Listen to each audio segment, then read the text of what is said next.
नमस्कार दोस्तों, Kashi story channel में आपका स्वागत है। आज फिर से आई हूँ एक नई कहानी के साथ। तो चलिए सुनते हैं। आज की कहानी है सावित्री और सत्यवान की। तो चलिए जानते हैं पहले इस कहानी के व्रत का महत्व। वट सावित्री व्रत सौभाग्य को देने वाला और संतान की प्राप्ति में सहायता देने वाला व्रत माना गया है। हिंदू धर्म में वट सावित्री व्रत का काफी महत्व है।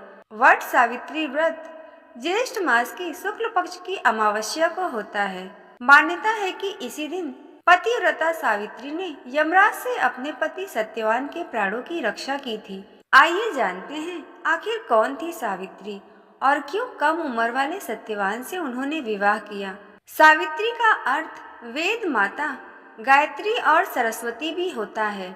कहा जाता है कि इस व्रत की कथा सुनने से हर मनोकामना पूरी हो जाती है। इस व्रत के परिणाम स्वरूप इस व्रत को सुनने से सुखद और संपन्न दाम्पत्य जीवन का वरदान प्राप्त होता है। तो आइए सुनते हैं सावित्री और सत्यवान की पौराणिक कथा। पौराणिक कथा के अनुसार भद्र देश के राजा अश्वपति की कोई संतान नहीं थी। उन्होंने संतान प्राप्ति के लिए मंत्र उच्चारण के साथ प्रतिदिन 1,00,000 आहुतियां दी। ये काम 18 वर्षों तक जारी रहा। इसके बाद सावित्री देवी प्रकट हुई और उन्होंने वर दिया कि राजन, तुझे एक तेजस्वी कन्या पैदा होगी। राजा को सावित्री देवी की कृपा से एक पुत्री की प्राप्ति हुई, जिसका नाम सावित्री रखा गया। वे कन्या बड़ी होकर बेहद रूपवान हुई। उस कन्या के लिए योग्य वर न मिलने से उसके पिता दुखी थे। उन्होंने कन्या को स्वयं वर खोजने के लिए भेज दिया। सावित्री तपोवन में भटकने लगी। वहां साल्व देश के राजा दुमुत्सेन रहते थे, जिनका राज्य किसी ने छीन लिया था। उन्हीं के पुत्र सत्यवान को सावित्री ने पति के रूप में वरण किया। ऋषि राज नारद को जब ये बात पता चली तो वह राजा अश्वपति के महल पहुंचे और उन्होंने कहा कि हे राजन, आपकी कन्या ने जिसे अपना वर चुना है वो गुणवान है, धर्मात्मा है और बलवान भी है, लेकिन उनकी आयु बहुत छोटी है। 1 वर्ष के बाद ही उसकी मृत्यु हो जाएगी। नारद जी की बात सुनकर राजा अश्वपति चिंता में डूब गए। सावित्री ने अपने पिता के दुखी होने का कारण पूछा। उन्होंने कहा, पुत्री, तुमने जिस राजकुमार को अपने वर के रूप में चुना है वह अल्प आयु है, अतः तुम्हें किसी और को अपना जीवन साथी बनाना चाहिए। पिता की बात सुनकर सावित्री ने कहा कि पिताजी, आर्य कन्याएं अपना पति एक बार ही वरण करती हैं। सावित्री हट करने लगी और बोली कि मैं सत्यवान से ही विवाह करूंगी। जब सावित्री ने अपने पिता यानी राजा अश्वपति की बात नहीं मानी तो उन्हें अपनी पुत्री सावित्री का विवाह सत्यवान से करना पड़ा। सावित्री अपने ससुराल पहुंचते ही सास ससुर की सेवा में लग गई। समय बीतता चला गया। सत्यवान की मृत्यु का दिन जैसे जैसे करीब आने लगा, सावित्री अधीर होने लगी। वह 3 दिन पहले से ही उपवास करना शुरू कर दी। नारद मुनि द्वारा कथित निश्चित तिथि पर उन्होंने पितरों का पूजन किया। हर दिन की तरह सत्यवान उस दिन भी लकड़ी काटने जंगल में गए। साथ में सावित्री भी गई।